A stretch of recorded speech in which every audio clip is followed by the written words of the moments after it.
ఇది మనకి rarest of the rare opportunity. 3.5 years ఇంకా సమయం ఉంది.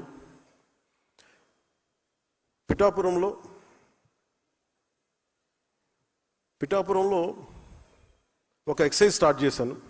ఒక 10 పార్టీ పెట్టిన ఆల్మోస్ట్ ఒక 10 years పైన తర్వాత స్టార్ట్ చేశాను. అందరూ అంటున్న వాళ్ళు మీకు బూత్ కమిటీలు లేవు, మీకు వార్డు కమిటీలు లేవు అంటే అసలు ముందు నడవాలి కదా. పార్టీ నడిపిన తర్వాత, జనం వచ్చిన తర్వాత పెడతాం. ఏమీ లేకుండా ఎక్కడి నుంచి వస్తాయి? అందరూ రాత్రి పుట్టేశారా? లేదంటే కాంగ్రెస్ పార్టీ సడన్గా వైఎస్ఆర్ కాంగ్రెస్ పార్టీ అయిపోతే వాళ్ళకు ఉంటుంది అది. మాకు అలా కాదే, మా పంట మేము వాళ్ళకు ఉంటాయి. వాళ్ళ నాన్నగారు ముఖ్యమంత్రులు ఉండొచ్చు, బాబాయిలు ఇంకోలా ఉండొచ్చు, తర్వాత చంపేసేది వేరే విషయం అనుకోండి. మనకు అలాంటి పరిస్థితులు లేవు కదా. అన్నీ మనమే వండుకోవాలి, మనమే గంజి వార్చాలి, మనం అన్నీ చేసుకోవాలి, మనం దాంట్లో పోపు మనం వేయాలి. టైం పడదు దానికి. అందుకని ఈ మూమెంట్ మన పిఠాపురంలో ప్రారంభించాం. ముఖ్యంగా పార్టీ పదవుల్లో నేను చాలా స్పష్టంగా ఏం చేశానంటే, organisation is different. Janasena organisation బిల్డింగ్కి జనరల్ సెక్రటరీగా రామతల్లూరి గారిని పెట్టాం. ప్రత్యేకించి వారిని ఎందుకు పెట్టామంటే హిజ్ ఆర్గనైజేషనల్ బిల్డింగ్ స్కిల్స్ ఉన్నాయి ఆయనకి. ఆయన పంపించి పిఠాపురం పంపించి ఆ మోడల్ మిగతా మీ నియోజకవర్గాలు మీరు కూడా చేయాల్సి అందుకని చెప్తున్నాను.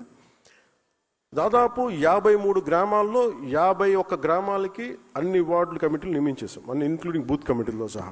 ఎట్లా చేసాం? అది నాకు నచ్చిన వాళ్ళను లేదంటే మన నాయకులు నచ్చిన వాళ్ళని పెట్టాల. 10 మంది జన సైనికుల్ని స్థానికంగా ఉండే వీరమహిళలందరూ కూర్చోబెట్టి మీకు ఎవరికి కావాలి మీ నాయకుడు ఎన్నుకోండి అంటే చాలా వరకు అసలు ఏకపక్షంగా మాకు ఈ వ్యక్తి ఉంటే సరిపోద్దని వచ్చిన గ్రామాల్లో, లేదు కొంచెం ఓటింగ్ అంటే ఓటింగ్ పెట్టుకున్న గ్రామాల్లో చాలా ప్రజాస్వామ్య పద్ధతి, చాలా డెమోక్రటిక్ మీన్స్లో చేశాం. ఇది ప్రతి నియోజకవర్గానికి ఇది ఒక మోడల్ అవ్వాలి. ఇవన్నీ ఎందుకు చేస్తున్నాం అంటే, మీరు రేపొద్దున స్థానిక సంస్థల్లో మీరు బలంగా నిలబడాలి అంటే మీరు ఇప్పటి నుంచి చేసుకోకపోతే స్థానిక సంస్థల్లో మనం పోటీ చేసే సీట్లు మీరు బలంగా నిలబడలేరు. మీరు సెకండ్ ఇన్ ఫీల్డ్లో అయిపోతారు, జాగ్రత్త. అది అందుకని చెప్తున్నాను, మీరు కంపల్సరీగా చేయాలి. అలాగే ఈ పోటీ చేయాలనుకునే వారికి స్థానిక సంస్థల స్వరూపం, వాటి ద్వారా చేయగలిగే సేవ, అభివృద్ధి గురించి తెలుసుకోవాలి.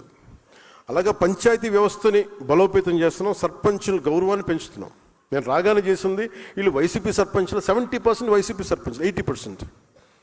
మరి ఫస్ట్ 10,000 మొత్తం డబ్బులు విడుదల చేసాం. 15th ఫైనాన్స్ కమిషన్ నిధులు కూడా వెళ్ళినాయి అంటే వాళ్ళు మన వాళ్ళని కాదు, వ్యవస్థను బతికించడానికి వాళ్ళ వైసీపీ సర్పంచ్లలో వాళ్ళ ఖాతాలో డబ్బులు పడ్డాయి. ఇంకా వ్యవస్థను బతికించేవాడు మనని చూడకూడదు, అది నిష్పక్షపాతంగా ఉండాలి. సో అందుకని దీన్ని దృష్టిలో పెట్టుకుని మీరు కూడా చాలా బలంగా ఈ అవగాహన పెంచుకోవాల్సిందిగా కోరుకున్నాం. అలాగే మెంబర్షిప్ డ్రైవ్ చేస్తున్నాం. నేను చాలాసార్లు అయిపోతుంది మెంబర్షిప్ డ్రైవ్, మనకి జనసేన పార్టీ మెంబర్షిప్ డ్రైవ్ అంటే ప్రతి ఒక్కరు కూడా, మీలో కూడా నాకు తెలిసి 95% మెంబర్షిప్ ఉండుంటారు, ఒక 5% మిస్ అయ్యారు నాకు ఎందుకు అనిపిస్తుంది. ఒకరు తప్పైతే కరెక్ట్ చేయండి. అంటే కొన్నిసార్లు మెంబర్షిప్ ల్యాబ్స్ ఉందేమో చూసుకోండి. మెంబర్షిప్ లేకుండా జనసేన పార్టీకి పదవి పొందడం తప్పదు. సో దయచేసి ఎవరైనా ఉంటే, ఒకళ్ళిద్దరు ఉంటే దయచేసి దాన్ని కరెక్ట్ చేసుకున్నాను. ఎందుకు నేను ఈ విషయం చెప్తున్నానంటే, ఈ పిఠాపురం ఎన్నికలు మనకి వార్డు కమిటీలు ఎన్నికలు జరుగుతున్నప్పుడు చాలామంది వచ్చి మేము కూడా జనసేన అంటే కండువా వేసుకుంటే జనసేన మెంబర్ అయ్యి తీరాలి. మీరు కండువా వేసుకున్నంత మాత్రం జనసేన మెంబర్ అవ్వాలి. క్రియాశీలకంగా పనిచేయాలి. అది కూడా ఏంటంటే కొన్ని సంవత్సరాలు పనిచేసిన తర్వాత నీకు ఏదో పోటీ చేస్తే అది పెట్టాను, దానికి ఒక రూల్ పెట్టాను దానికి. లేకపోతే ఏమైపోతుందంటే, అంటే నా భయం ఏంటంటే జనసేన బలమే జన సైనికులు, వీరమహిళలు. ఈరోజు ఇంతమంది ఆడబిడ్డలు కూర్చొని పోరాటం చేశారంటే వాళ్ళకి ఏ పదం ఉందని, వాళ్ళకి దెబ్బలు తిన్నారు. ఇందాక చెప్పిన బ్రాహ్మణ కార్పొరేషన్ చైర్మన్ కానీ పోటీ కూర్చోబెట్టినారు, మన పెద్దపూడి విజయ్ కుమార్ కానీ. వీళ్ళెవరికి పదవులు లేవు కానీ బలంగా నిలబడ్డారు. అందుకని మీరు కూడా దాన్ని దృష్టిలో పెట్టుకొని మీరు మెంబర్షిప్ అనేది చాలా కీలకం జనసేనకి. అందుకని ఆ మెంబర్షిప్ డ్రైవ్ని కూడా ముందస్తుగా పిఠాపురంలో ప్రారంభిస్తున్నాను. దాని తర్వాత మార్చి లోపు, ఫిబ్రవరి అంతా మిగతా మెంబర్షిప్ స్టేట్ అంతా అయిపోవాలి. దాన్ని కూడా మీరు సహకరించమని మనస్ఫూర్తిగా కోరుకుంటా ఉన్నాను. అలాగే ఈ మార్చి 14 అసలు వద్దనుకున్నాను, మార్చి 14 ఫౌండేషన్ డే.